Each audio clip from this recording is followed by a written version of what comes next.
전미애수님, 오늘은 부활제 6주간 수요일입니다. 복음 묵상 함께 하도록 하시겠습니다. 성부와 성자와 성령의 이름으로 아멘. 오늘 복음은 아마도 이제 성령 강림과 이제 가까워지니까 어떤 성령님을 받을 수 있는, 모실 수 있는 그런 자세와 또 지식을 주기 위해서 복음이 이런 식으로 이렇게 설정이 된 것 같아요. 특별히 요한복음에서 예수님께서 내가 하늘로 올라가지 않으면 성령께서 너희에게 오시지 않는다 라고 하시며, 이제 오늘은 성령께서 우리에게 당신이 하시는 말씀을 이해시키는 어떤 일을 하시는 것처럼 이렇게 나오는데, 짧으니까 또 한번 읽어보면, 내가 너희에게 할 말이 아직도 많지만 너희가 지금은 그것을 감당하지 못한다, 이해하지 못한다는 거죠. 그러나 그분 곧 진리의 영께서 오시면 너희를 모든 진리 안으로 이끌어 주실 것이다. 진리를 이해시키신다는 거죠. 그분께서는 스스로 이야기하지 않으시고 들으시는 것만 이야기하시며 또 앞으로 올 일들을 너희에게 알려주실 것이다. 이게 이제 어쩌면 오늘의 핵심인데, 이해시켜. 그러니까 우리는 누군가가 하는 말을 누군가에게 이해시켜 주려면 그 말을 자기 식대로 좀 해석을 해서 더 이해하기 쉽게 이야기를 해줘야 되는데, 성령님께서는 지금은 그리스도의 말을 너희가 이해하지 못하니까 성령께서 오시면 이해하게 될 거야. 근데 성령께서 그대로 전해줄 거야. 그대로 한 말을 그대로 녹음 테이프 반복하듯이 그대로 해주는데, 우리가 그걸 어떻게 이해하게 되는 것인지에 대해서 한번 생각을 해보면 좋을 것 같아요.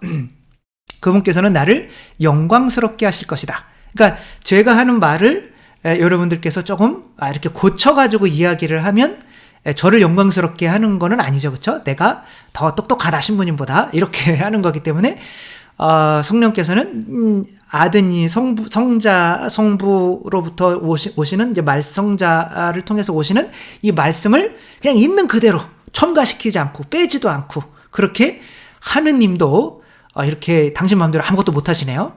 그렇게 이제 전해 주시는 거죠. 아버지께서 가지고 계신 것은 모두 나의 것이다. 그렇기 때문에 성령께서 나에게서 받아 너희에게 알려주실 것이다. 그러니까 예수님도 아버지의 말씀을 그대로 받아서 전해주시는 거고, 성령님도 예수님의 말씀을 그대로 받아서 전해주시는 건데 진리로 이끌어주신대요. 그러니까 성령께서 오시면 이 성경 말씀을 깨우쳐 주게 할 수가 있다. 따라서 성령으로 가득 찬 이들은 성경 말씀을 해석해서 그것을 이해시켜 줄 수 있다. 이렇게 여기는 잘못을 한 99.9%가 모르겠어요. 제 생각은 그런데 그렇게 범하고 있는 상황인 거죠. 성령님께서 언제 말씀을 해석해 주시겠다고 하셨을까요? 말씀을 해석하려고 하셨던 분이 이제 마르틴 루터가 왜 성경을 교회가 일반 신자들이 읽지 못하게 라틴어 그런 거로만 해놓냐? 그러니까 교회가 이 성경의 진리들을 감추고 교회가 하고 싶은 멋대로 하는 거 아니냐라고 해서 이제 처음으로 독일어로 성경을 이제 번역을 했죠. 그리고 그 성경을 이제 해석을 하는 거죠. 근데 문제는 성경이 말씀이라며요. 근데 말씀은 예수 그리스도이시잖아요, 그렇죠? 근데 예수 그리스도를 해석할 수 있다라고 생각하는 것은 내가 말씀보다 위에 있는 걸까요? 밑에 있는 걸까요? 내가 말씀보다 위에 있다고 생각을 하는 거예요. 그러면은 성경은 그럼 우리가 해석하지 말아야 되나요? 당연하죠. 그래서 그 성경을 진짜 하느님의 말씀으로 보면 성경 말씀이 나를 해석하게 만들어야지 내가 성경을 해석한다는 건 있을 수가 없는 거죠. 한번 볼까요? 이 영화 중에 반전 영화 중에 이런 가장 또 유명한 영화 유주얼 서스펙트라고 하는 영화가 있어요. 제 머리 위에 있는 이 사람이 이제 이것도 이제 누가 범인인지 알고 보면 이제 죽이지는 않겠지만 아무튼 굉장히 그런 거 이거와 함께 이제 식스센스도 있죠, 그렇죠? 식스센스.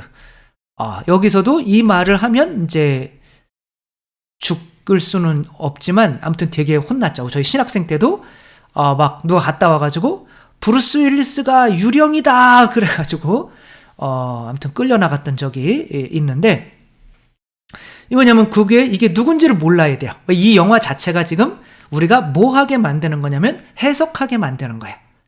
그러니까 이 식스센스에서는 브루스 윌리스가 이제 총 맞고 나서 몇 달 뒤에 이제 다시 해가지고 귀신을 본다는 아이를 이제 치료해주는 이런 입장이 있어요. 그러니까 자기가 뭐 하는 거예요? 이 아이를 해석하는 입장에 있는 거죠. 위에 있는 거죠. 근데 이 아이는 지금 브루스 윌리스를 귀신으로 보고 있는 거거든요. 그 브루스 윌리스는 자기가 귀신인지 몰라. 자기가 위에 있으면 절대로 올바른 해석이 나올 수가 없어요.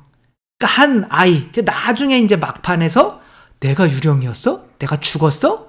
이런 게 밝혀지는 거죠. 다 보셨기를 바라며 이미 이것도 마찬가지인 거죠.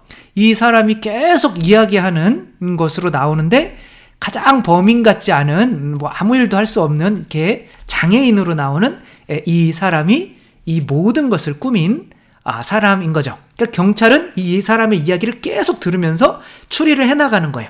그러니까 이 사람 위에 서 있는 거죠. 그러니까 이 사람을 해석할 수가 없어요. 볼 수가 없어요. 그러니까 누군가를 해석한다는 것 자체가 굉장히 교만한 행위고 그런 교만함 자체가 올바로 해석을 못하게 만드는 거죠. 그리고 그 말씀을 있는 그대로 전하지 못하게 만들어요. 그러니까 성령께서는 성자의 말씀을 해석하신다는 건가요? 있는 그대로 전해주신다는 건가요? 있는 그대로 전해주시는데 이해하게 만들겠다는 거예요. 근데 뭐 개신교뿐만이 아니라 우리도 마찬가지. 우리도 성경을 해석하려고 들잖아요, 그렇죠? 그러니까 성경은 말씀은 우리가 해석할 수 있는 수준이 아니란 말이에요. 그 말씀을 이들이 이제 하면서 처음에 이걸 해석할 때도 뭐 성체 논쟁도 마찬가지잖아요. 이분은 이제 신부님이었기 때문에 성체랑 하느님은 함께 계신다.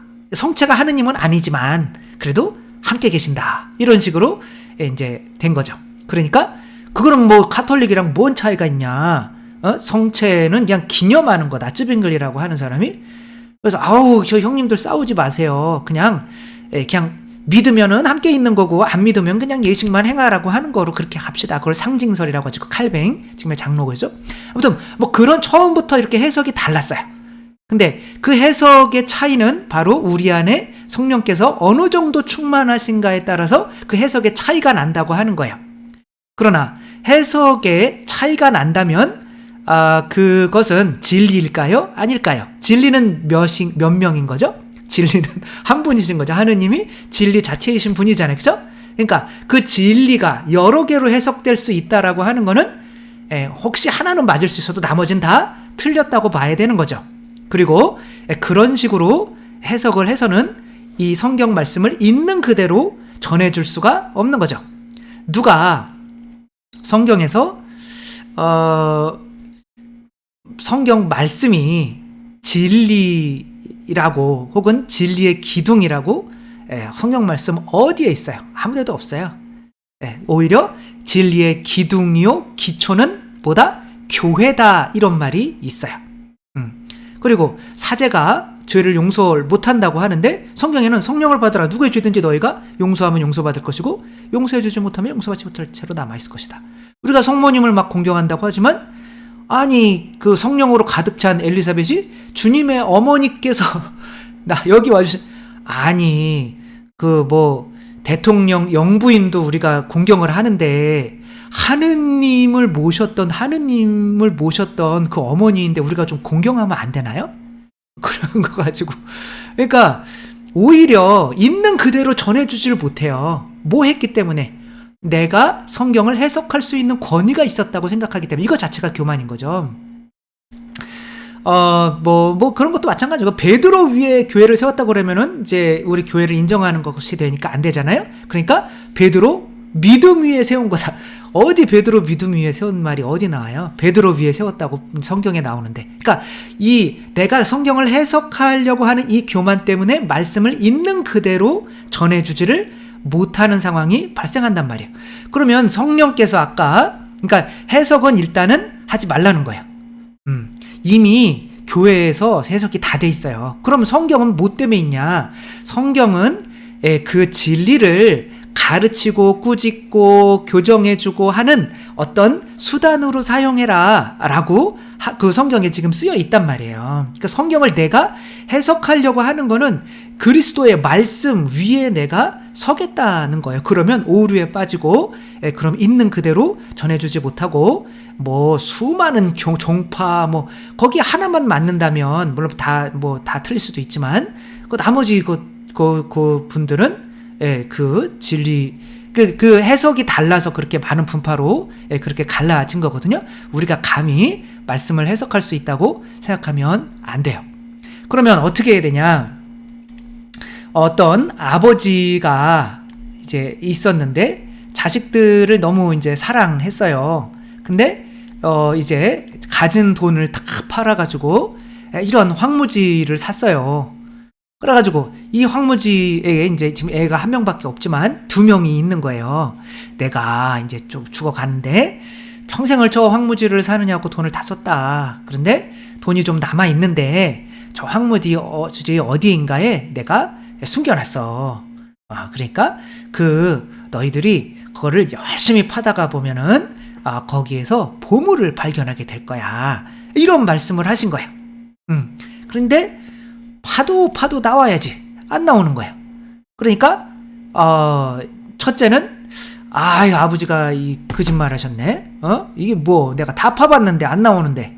근데 둘째는 어차피 판 거 여기에다가 농사나 지어볼까? 라고 하면서 이렇게 엄청난 농사를 지었어요. 첫째 아들은 이제 가난해졌고, 둘째는 내가 농사를 지은 거에서 그러니까 이거를 이렇게 팔고 하니까 한 5년 팔으니까 정말 엄청난 부자가 된 거예요. 땅이 워낙 넓으니까. 그러니까 아버지가 이제 해석이 되죠, 그렇죠? 아버지가 여기에서 말씀하셨던 보물은 바로 뭘까요? 이걸 열심히 파다 보면 보물을 발견하게 될 거야. 그 보물은 이제 그걸 농사를 지을 수 있어서 거기서 나오는 소출을 내가 많이 가질 수가 있다. 이제 그런 것으로 해석이 되잖아요. 근데 첫째는 어떻게 했을까요? 아버지의 말을 해석했어요. 그거는 아버지는 거짓말이었어. 그 말은 그 말로 한 게 아니야. 원수를 사랑하라? 이런 게 말이 돼? 겉옷달래면 속옷까지 줘라? 11조 내라? 이런 게 말이 돼? 이거는 그때가 된 거고, 남자만 신부님 된다? 이게 말이 돼? 이거는 그때만 된 거고, 이렇게 된 거고, 이제, 그때는 상황이 그래서 이렇게 된 거고, 남자만 데리고 다니고, 아무튼, 막 해석을 한단 말이야. 그러면은, 성령께서 우리 안에 들어오시면 하시는 일이 뭘까요? 그 말씀을 해석하는 것이 아니라, 그 말씀을 믿고, 그쵸? 그 말씀을 해주시는 분의 사랑을 믿게 하시는 거죠. 성령이 사랑이잖아요. 그러니까 아버지께서 해주시는 말씀은 반드시 나에게 좋은 일을 일어나게 해주시는 반드시 좋은 일일 거야 라고 그 말씀에 뭐하게 만드는 거예요? 순종하게 만드는 거죠. 따라서 우리가 11조가 옳고 그른가를 우리가 해석을 하면서 지금은 11조 낼 필요가 없어요. 이렇게 하는 게 옳을까요? 아니면 예수님께서 11조도 소홀히 하지 마 라는 말에 순종하는 것이 옳을까요? 성령께서 들어오시면 그냥 그 말씀에 순종하는 것이 옳은 거예요. 그럼 무슨 일이 발생하느냐면 이해가 되는 거죠. 그 말씀이. 에덴 동산에 있어서 바치지 못했던 선악과가 11조일 수 있겠구나. 그리고 11조를 받아서 멜키ጼ덱이 빵과 포도주를 봉헌했는데 그것이 축복이 되는데 그게 미사가 됐는데 결국에는 11조라는 것이 에덴 동산에서 하느님을 주님으로 인정하는 거였구나 라고 이해가 된단 말이에요. 그러면 있는 그대로 전해줄 수 있는 거야. 그럼 11조 내세요. 다른 거 안 보태요. 그러니까 내가 말씀을 해석하고 있다라고 하는 것 자체는 있는 그대로 순종하지 않겠다라는 말이 들어있을 수도 있는 거죠. 성경은 해석하는 것이 아니라 이해가 되는 거죠. 이해가 되려면 내가 성령을 받아서 성령으로 하느님이 좋으신 분이고 나에게 좋은 말씀을 해주셨으니까 이 말을 한번 실천해 봐야지. 받는 것보다 주는 것이 더 행복하다. 그거를 그때는 뭐 그렇게 얘기한 거고 지금 해석하고 막 단어 막 이렇게 하는 게 아니라 그러면 한번 그렇게 해보지 뭐. 이렇게 해서 실천을 해보면 그 말씀이 이해가 되니까 정말 주는 것이 받는 것보다 행복합니다. 라고 이 말 그대로를 전해줄 수가 있게 되는 거죠. 그래서 우리는 그래서 베드로 사도는 성경을 임의로 예언서 어떤 예언서도 임의로 해석해서는 안 된다라고 그렇게 말을 했죠.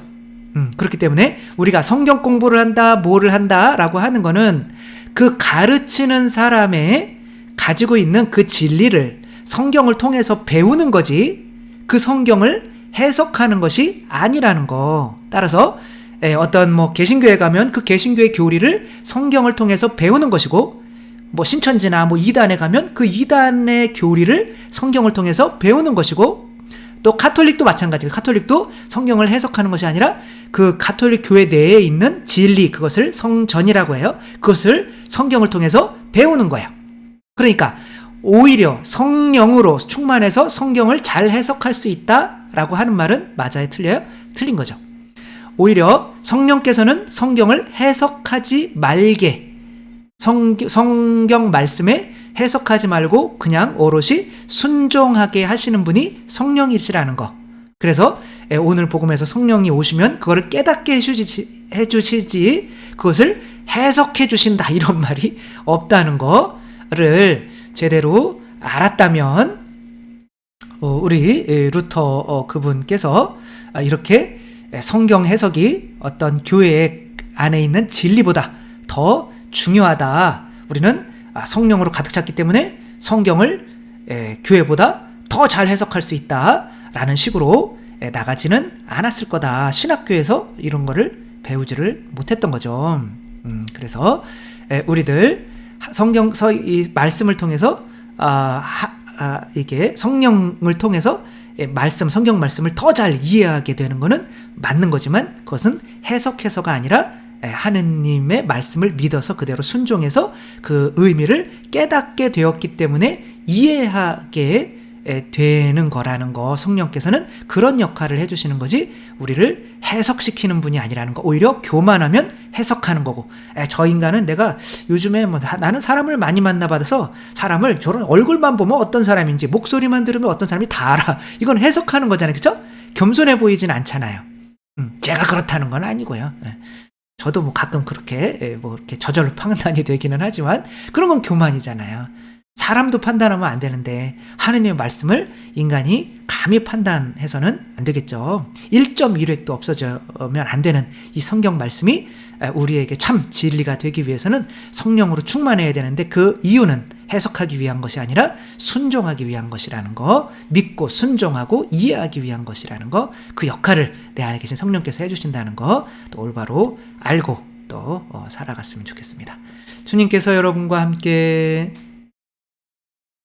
전능하신 천주 성부와 성자와 성령께서는 여기 모인 모든 이에게 축복을 내리시어 길이 머물게 하소서. 주님과 함께 가서 복음을 전합시다. 하느님 감사합니다. 성부와 성자와 성령의 이름으로 아멘. 감사합니다. 사랑합니다.